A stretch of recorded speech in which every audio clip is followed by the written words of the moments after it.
Hi, ஒரு சின்ன கதையோட ஆரம்பிக்கட்டுமா? ஒரு நாள் ஒரு பெண் அவளோட வாழ்க்கையை பற்றி ரொம்ப யோசிச்சுக்கிட்டு இருந்தாலாம். டெய்லியும் எந்திரிக்கிறோம், குக் பண்ணுறோம், குழந்தைங்கள பார்த்துக்குறோம், வீட்டை பார்த்துக்குறோம், நம்ம லைஃப்பில் எதுவுமே சாதிக்கலையேன்னு சொல்லி ரொம்ப ஃபீல் பண்ணாலாம்.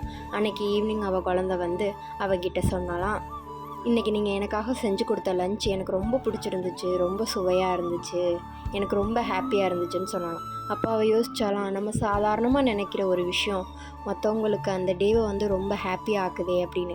எப்போவுமே நம்ம செய்கிற விஷயத்த நம்மளே வந்து குறைச்சி மதிப்பிடக்கூடாது. மற்றவங்களுக்காக நம்ம அன்போடு செய்கிற எல்லா விஷயமுமே ரொம்ப வேல்யூவானது தான். இன்றைக்கி என் பையனுக்கு என்ன லஞ்ச் பேக் பண்ணேன்னா, பன்னீர் ஃப்ரைட் ரைஸ், மாம்பழம், ஸ்வீட் கார்ன் ஸ்நாக்ஸ்க்கு வச்சுருந்தேன். இந்த வீடியோ உங்களுக்கு பிடிச்சிருந்தா லைக் பண்ணுங்கள், ஃபாலோ பண்ணிக்கோங்க, இந்த வீடியோவை ஷேர் பண்ணுங்கள். மீண்டும் ஒரு கதையோடு சந்திப்போம். அன்புடன் தமிழரசி. பாய்.